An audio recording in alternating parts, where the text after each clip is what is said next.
ಅಧ್ಯಾಯ 7. ಆಗ ಸರ್ವೇಶ್ವರ ಸ್ವಾಮಿ ಮೋಶೆಗೆ ಹೀಗೆಂದರು, ನೋಡು, ನಾನು ನಿನ್ನನ್ನು ಫರೋಹನ ಮುಂದೆ ದೇವರ ಪ್ರತಿನಿಧಿಯನ್ನಾಗಿ ನೇಮಿಸಿದ್ದೇನೆ. ನಿನ್ನ ಅಣ್ಣ ಆರೋನನು ನಿನ್ನ ಪರವಾಗಿ ವಾದಿಸುವನು.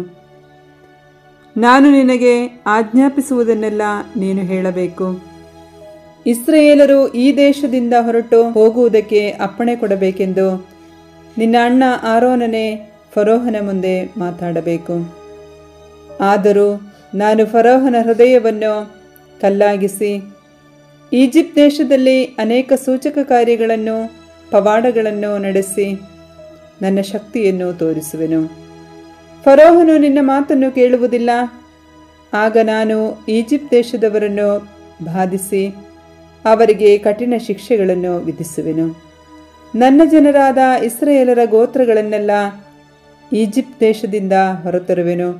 ನಾನು ಈಜಿಪ್ಟ್ನವರಿಗೆ ವಿರುದ್ಧ ಕೈ ಎತ್ತಿ ಅವರ ಮಧ್ಯೆಯಿಂದ ಇಸ್ರಾಯೇಲರನ್ನು ಹೊರತಂದಾಗ ನಾನು ಸರ್ವೇಶ್ವರನೆಂಬುದನ್ನು ಈಜಿಪ್ಟ್ನವರು ತಿಳಿದುಕೊಳ್ಳುವರು ಎಂದರು.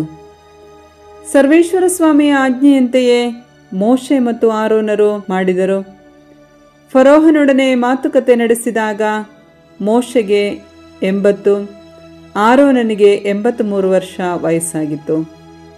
ಮೋಶೆ ಮತ್ತು ಆರೋನರ ಸಂಗಡ ಸರ್ವೇಶ್ವರ ಮಾತನಾಡಿ, ಫರೋಹನು ನಿಮಗೆ, ನಾನು ನಿಮ್ಮ ಮಾತನ್ನು ನಂಬಬೇಕಾದರೆ ಮಹತ್ಕಾರ್ಯವೊಂದನ್ನು ನನ್ನ ಮುಂದೆ ಮಾಡಿ ಎಂದು ಹೇಳಿದರೆ, ಮೋಶೆ ಆರೋನನಿಗೆ, ನಿನ್ನ ಕೈಯಲ್ಲಿರುವ ಕೋಲನ್ನು ಫರೋಹನ ಮುಂದೆ ನೆಲದ ಮೇಲೆ ಬಿಸಾಡು ಎಂದು ಹೇಳಲಿ, ಅದು ಸರ್ಪವಾಗುವುದು ಎಂದು ಹೇಳಿದರು. ಮೋಶೆ ಮತ್ತು ಆರೋನರು ಫರೋಹನ ಬಳಿಗೆ ಹೋದರು. ಸರ್ವೇಶ್ವರ ತಮಗೆ ಹೇಳಿದಂತೆಯೇ ಮಾಡಿದರು. ಆರೋನರು ತನ್ನ ಕೋಲನ್ನು ಫರೋಹನ ಮತ್ತು ಅವನ ಪರಿವಾರದವರ ಮುಂದೆ ನೆಲದಲ್ಲಿ ಬಿಸಾಡಿದಾಗ ಅದು ಸರ್ಪ ಆಯಿತು. ಫರೋಹನು ಈಜಿಪ್ಟ್ ದೇಶದ ವಿದ್ವಾಂಸರನ್ನು ಮಂತ್ರಗಾರರನ್ನು ಕರೆಸಿದನು. ಆ ಮಾಟಗಾರರು ತಮ್ಮ ಮಂತ್ರತಂತ್ರಗಳಿಂದ ಅದೇ ರೀತಿಯಾಗಿ ಮಾಡಿದರು. ಅವರು ತಮ್ಮ ತಮ್ಮ ಕೋಲುಗಳನ್ನು ನೆಲಕ್ಕೆ ಬಿಸಾಡಿದರು. ಅವು ಸರ್ಪಗಳಾದವು. ಆದರೆ ಆರೋನನ ಕೋಲು ಅವರ ಕೋಲುಗಳನ್ನು ನುಂಗಿಬಿಟ್ಟಿತು. ಸರ್ವೇಶ್ವರ ಈ ಮೊದಲೇ ಹೇಳಿದ್ದಂತೆ ಫರೋಹನ ಹೃದಯ ಕಲ್ಲಾಯಿತು. ಅವನು ಅವರ ಮಾತಿಗೆ ಕಿವಿಗೊಡದೆ ಹೋದನು. ಸರ್ವೇಶ್ವರ ಸ್ವಾಮಿ ಮೋಶೆಗೆ ಹೀಗೆಂದರು, ಫರೋಹನ ಹೃದಯ ಮೊಂಡಾಗಿದೆ. ಜನರು ಹೋಗಲು ಅಪ್ಪಣೆ ಕೊಡುವುದಿಲ್ಲವೆನ್ನುತ್ತಾನೆ. ಬೆಳಗ್ಗೆ ನೀನು ಫರೋಹನ ಬಳಿಗೆ ಹೋಗು. ಆಗ ಅವನು ನದಿಗೆ ಹೋಗುತ್ತಿರುತ್ತಾನೆ. ಅವನನ್ನು ಭೇಟಿಯಾಗಲು ನೈಲ್ ನದಿ ತೀರದಲ್ಲೇ ನಿಂತುಕೊಂಡಿರು. ಸರ್ಪವಾಗಿ ಮಾರ್ಪಟ್ಟ ಆ ಕೋಲು ನಿನ್ನ ಕೈಯಲ್ಲಿರಲಿ. ಅವನಿಗೆ, ಹಿಬ್ರಿಯರ ದೇವರಾದ ಸರ್ವೇಶ್ವರ ನನ್ನನ್ನು ನಿನ್ನ ಬಳಿಗೆ ಕಳುಹಿಸಿದ್ದಾರೆ.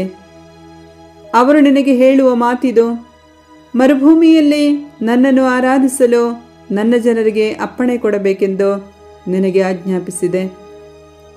ಆದರೆ ನೀನು ಈವರೆಗೂ ಅದನ್ನು ಲಕ್ಷ್ಯಕ್ಕೆ ತಂದುಕೊಂಡಿಲ್ಲ.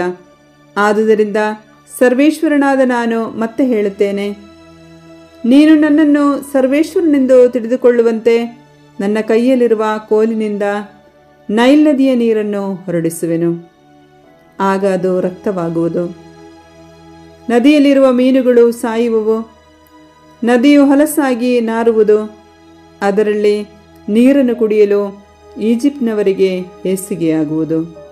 ಸರ್ವೇಶ್ವರ ಮತ್ತೆ ಮೋಶೆಗೆ ಹೀಗೆಂದರು, ನೀನು ಆರೋನನಿಗೆ ನಿನ್ನ ಕೋಲನ್ನು ತೆಗೆದುಕೊಂಡು ಈಜಿಪ್ಟ್ ದೇಶದಲ್ಲಿರುವ ಹೊಳೆ, ಕಾಲುವೆ, ಕೆರೆ, ಕೊಳ ಮೊದಲಾದ ನೀರಿರುವ ಎಲ್ಲ ಸ್ಥಳಗಳ ಮೇಲೆ ಅದನ್ನು ಚಾಚು ಎಂದು ಹೇಳು. ಅವನು ಚಾಚುವಾಗ ಆ ನೀರೆಲ್ಲ ರಕ್ತವಾಗುವುದು. ಈಜಿಪ್ಟ್ ದೇಶದಲ್ಲೆಲ್ಲೂ ಮರದ ತೊಟ್ಟೆಗಳಲ್ಲೂ ಕಲ್ಲಿನ ಬಾನೆಗಳಲ್ಲೂ ಕೂಡ ರಕ್ತ ನಿಂತಿರುವುದು. ಮೋಶೆ ಮತ್ತು ಆರೋನರು ಸರ್ವೇಶ್ವರ ಸ್ವಾಮಿ ತಮಗೆ ಆಜ್ಞಾಪಿಸಿದಂತೆಯೇ ಮಾಡಿದರು. ಫರೋಹನ ಹಾಗೂ ಅವನ ಪರಿವಾರದ ಮುಂದೆ ಆರೋನನು ಕೋಲನ್ನು ಎತ್ತಿ ನದಿಯಲ್ಲಿರುವ ನೀರನ್ನು ಹೊಡೆದನು. ಅದೆಲ್ಲ ರಕ್ತಮಯ ಆಯಿತು. ಅದರಲ್ಲಿದ್ದ ಮೀನುಗಳು ಸತ್ತು ಹೋದವು. ನದಿ ಹೊಲಸಾಗಿ ನಾರುತ್ತಿತ್ತು. ಈಜಿಪ್ಟ್ನವರು ಅದರ ನೀರನ್ನು ಕುಡಿಯಲಾರದೆ ಹೋದರು. ಈಜಿಪ್ಟ್ ದೇಶವೆಲ್ಲ ರಕ್ತಮಯವಾಯಿತು.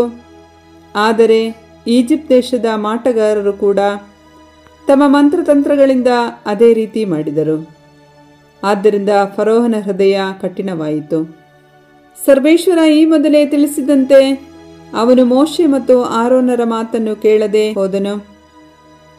ಈ ಸೂಚಕ ಕಾರ್ಯವನ್ನು ಕೂಡ ಗಣನೆಗೆ ತೆಗೆದುಕೊಳ್ಳದೆ ಫರೋಹನು ತನ್ನ ಅರಮನೆಗೆ ಹಿಂದಿರುಗಿದನು.